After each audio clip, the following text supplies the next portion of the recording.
I Take History with My Coffee podcast, episode 34, The Platonic Academy. I believe that even you, together with some of our friends, are complaining that I have now been away from the city for too long. But cease complaining, for never am I less absent from the academy than when I am out of the city. Indeed, city affairs often draw me away from you, whereas living in the country restores me to you. Here am I wholly yours, and free from burdens.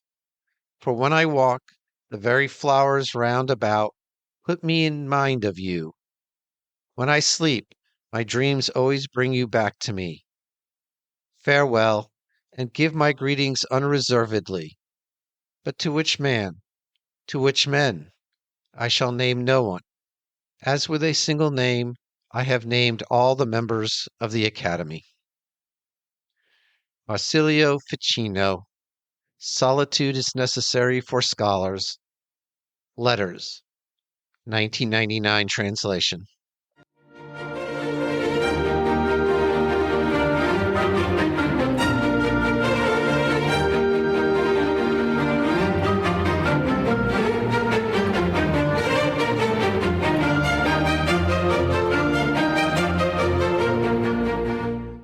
Welcome back to the I Take History with My Coffee podcast, and thank you for continuing our exploration of the early modern period.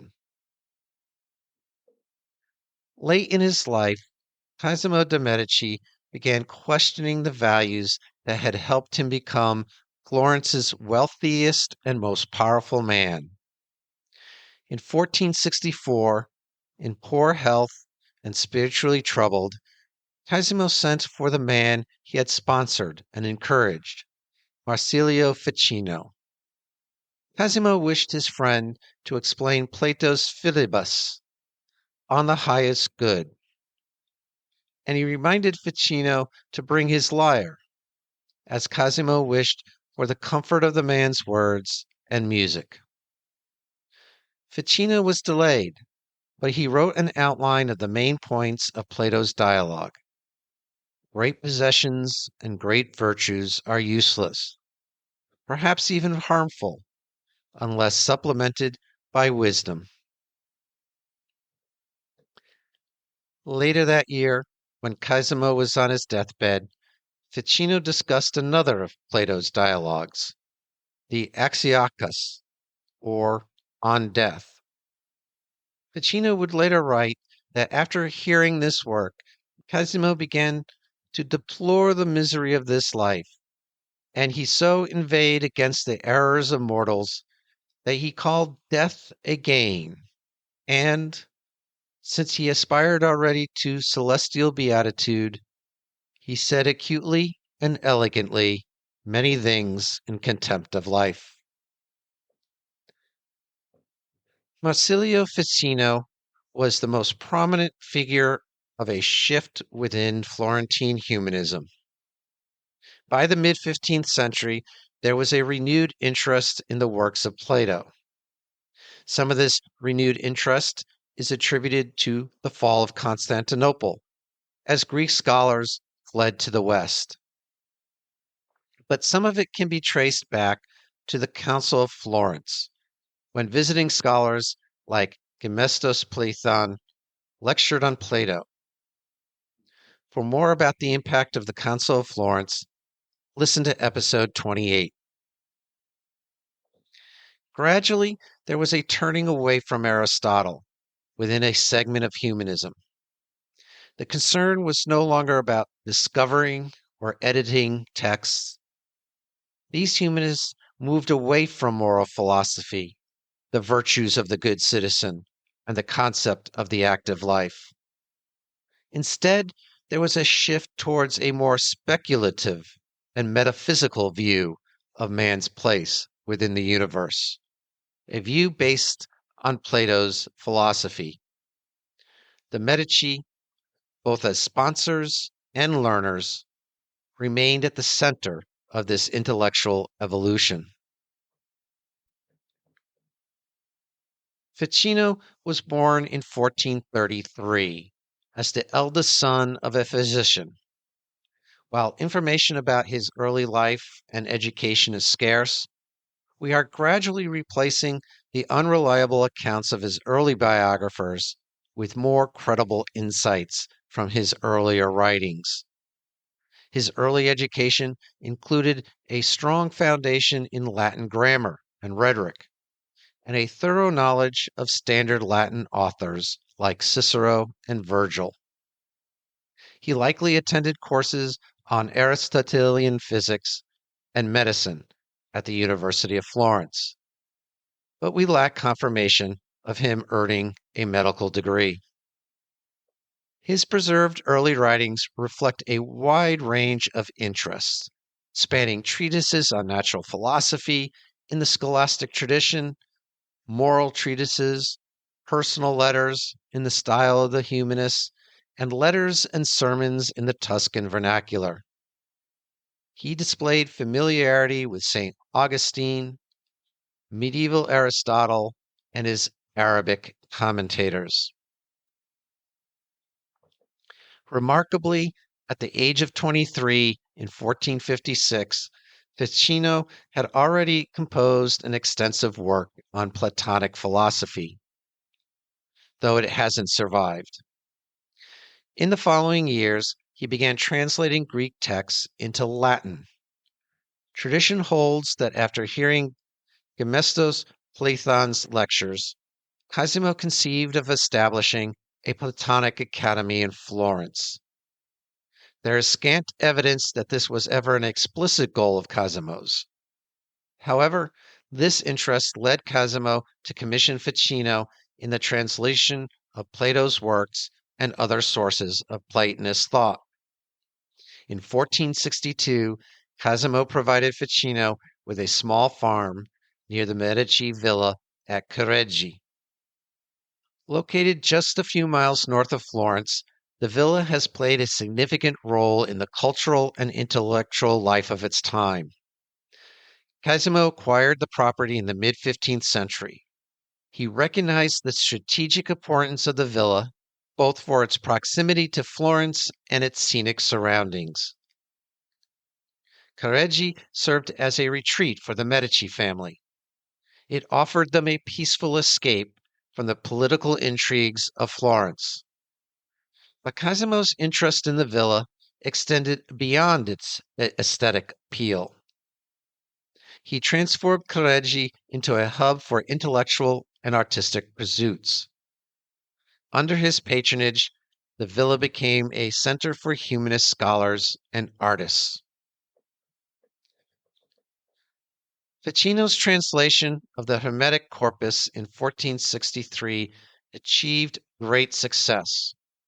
Subsequently, he translated all of Plato's dialogues, completing them around 1468. In 1469, Ficino authored his renowned commentary on Plato's Symposium, and his major philosophical work, the Platonic Theology, in the following years. In 1473, he became a priest and wrote an apologetic treatise on the Christian religion. He also started collecting his letters, many of which contain philosophical treatises. His other commentaries on Plato were published in 1496. Ficino passed away in 1499. A crucial element in Ficino's life was his close association with the Medici family, beginning with Cosimo and continuing through the life of Lorenzo de' Medici, who provided him with significant patronage. His intellectual and political leanings aligned with the Medici, contributing to his prominence in the cultural and philosophical environment of the time.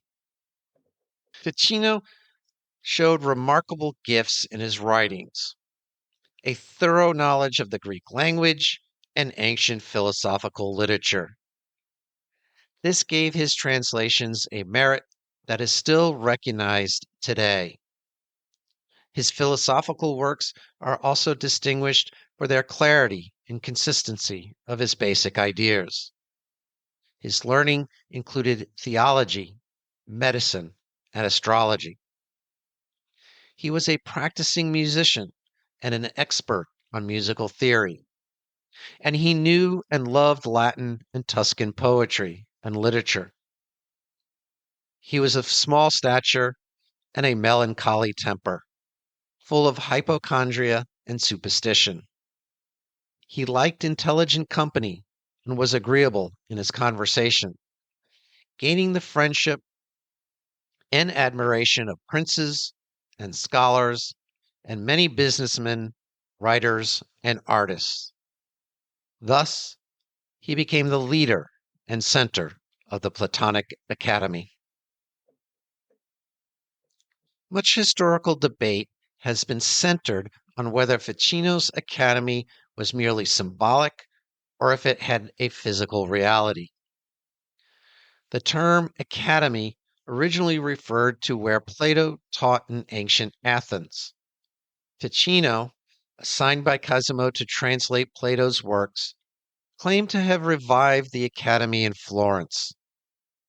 While he and his contemporaries referred to it as the academy, it's essential to understand that it wasn't a conventional, formally structured institution. Instead, it was a loosely organized circle of friends.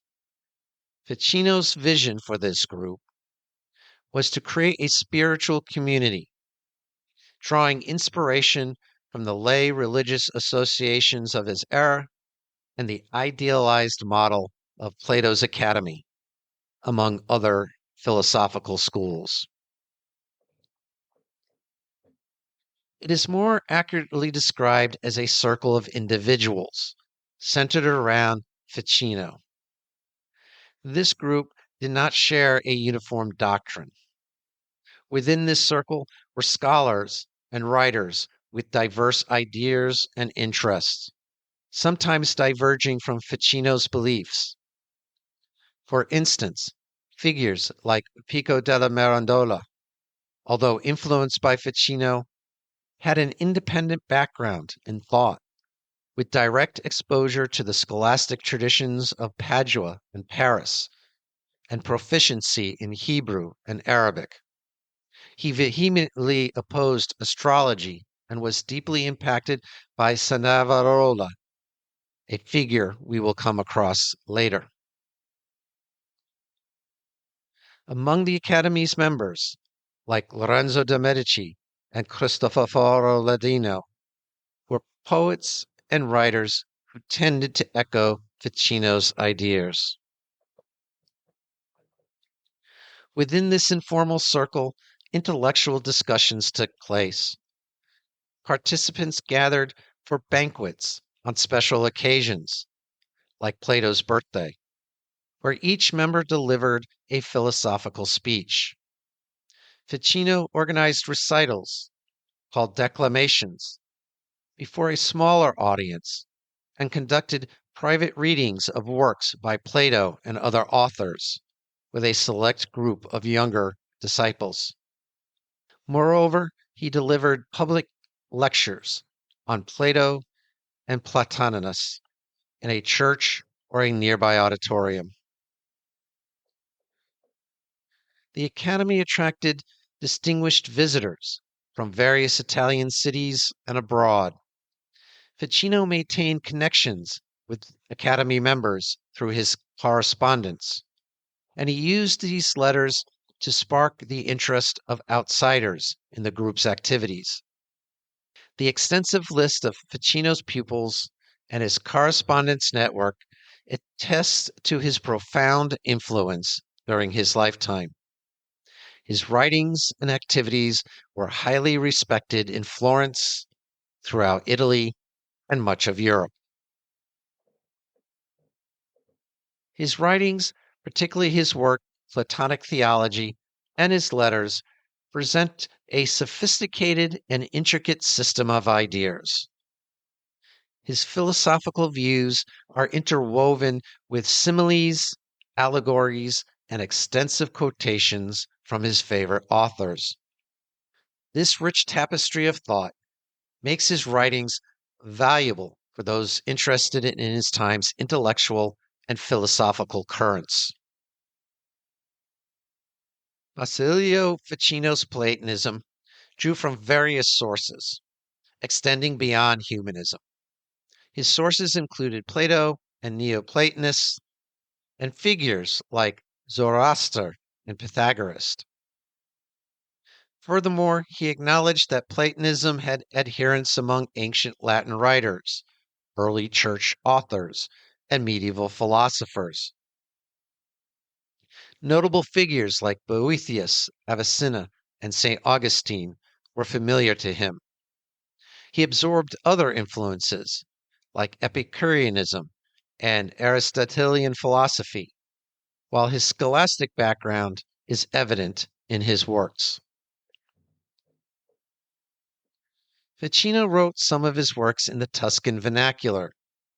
His background as a priest exposed him to the theological climate of his time and the popular religious literature associated with the lay fraternities in Florence.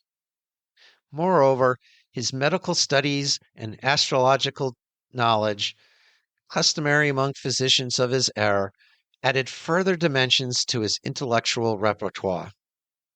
His genuine enthusiasm for cosmological and metaphysical speculation led him to formulate ideas and theories that profoundly impacted the intellectual landscape of his time. Ficino's philosophical thought is a complex and multifaceted system encompassing various aspects of metaphysics, ethics, religion, and the relationship between philosophy and theology. His philosophy combines Neoplatonic thought with elements of Christian theology, and it centers on the contemplative ascent of the human soul toward God, emphasizing love, immortality, and the harmonious relationship between religion and philosophy. Ficino envisions the universe as a hierarchical structure, with God at the apex, followed by angels, souls, celestial and elementary spheres, and the various species on Earth.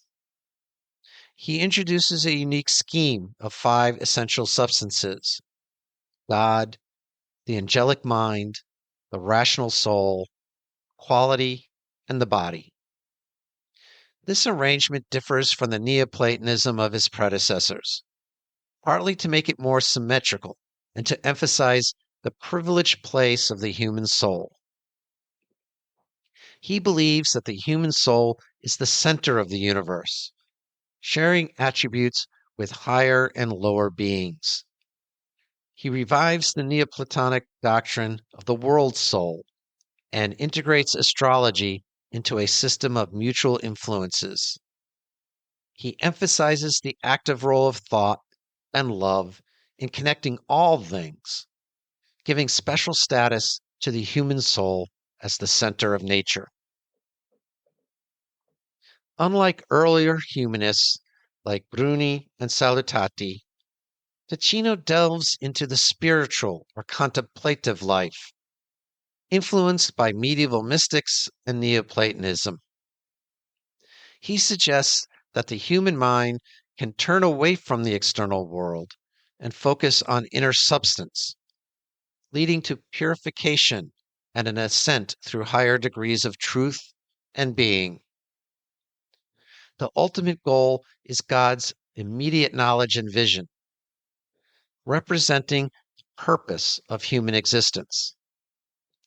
Ficino describes the soul's ascent to God as accomplished with the help of 2 wings, the intellect and the will. Knowledge and love of God are 2 aspects of the same experience, with a leaning towards the superiority of will and love over intellect and knowledge. The goal is to attain a deep and abiding connection with God. In his chief work, Platonic Theology, he primarily argued for the soul's immortality. He considers this doctrine the central tenet of his Platonism and argues that it is essential to fulfill the purpose of human existence. In his view, contemplation represented a gradual ascent towards the highest goal, direct knowledge of God. As this goal was proposed as the ultimate aspiration for all humans, Ficino argued that it was insufficient to believe that only a few wise individuals could attain it briefly in their earthly lives. To make the contemplative life a valid ideal for all, Ficino posited a future life in which many people could continuously and permanently achieve the vision and enjoyment of God. Ficino was the first to introduce the terms Platonic or Socratic love, though now this is often associated with superficial and fashionable ideas. Plato's ideas influence his theory of love and combines elements from various traditions, including Aristotle, St. Paul's Christian love, and medieval courtly love. Ficino's divine love is not a mere sublimation of sexual love, and he did not condemn sexual love in it itself. Instead, he saw it as a spiritual connection between two individuals engaging in the contemplative life. While this contemplative life is a profoundly personal and individual experience for each person, a natural sense of community and friendship exists among those who pursue this ideal. He emphasizes that love for another person is a preparation for the love of God, which is the ultimate goal of human desire.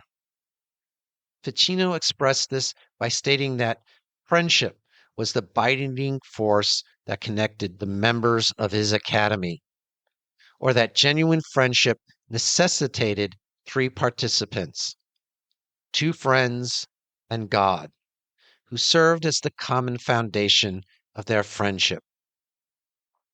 True love and friendship are based on the original love for God, and God is the perpetual guardian of any genuine friendship. Whereas Aquinas sought to reconcile Aristotle with the Christian faith, Ficino attempted to reconcile Plato and Christianity. He sees harmony between true religion, Christianity, and true philosophy, Platonism. He believes that philosophy should support and confirm Christian faith, and that his mission is to revive true philosophy for the benefit of true religion. He displays a degree of tolerance toward other religions, suggesting that they, too, are indirectly related to the one true God. Ficino's ideas had a profound and enduring influence in Italy and Europe. His writings, especially those on love and the immortality of the soul, were widely read and quoted, impacting a range of thinkers and writers from the Renaissance through the Enlightenment. In the next episode, we will look at the golden age of art during the Florentine Renaissance. As always, maps and other supporting resources for all episodes are listed in the episode description. In the meantime, for more historical content, please visit the I Take History with My Coffee blog at itakehistory.com, and also consider liking the I Take History with My Coffee Facebook page. Feedback and comments are welcome at itakehistory@gmail.com, or you can leave a review on Apple Podcasts or on Spotify. You can also help support this podcast by buying me a coffee at buymeacoffee.com/itakehistory. If you know anyone else who would enjoy this podcast, please let them know. And thanks for listening.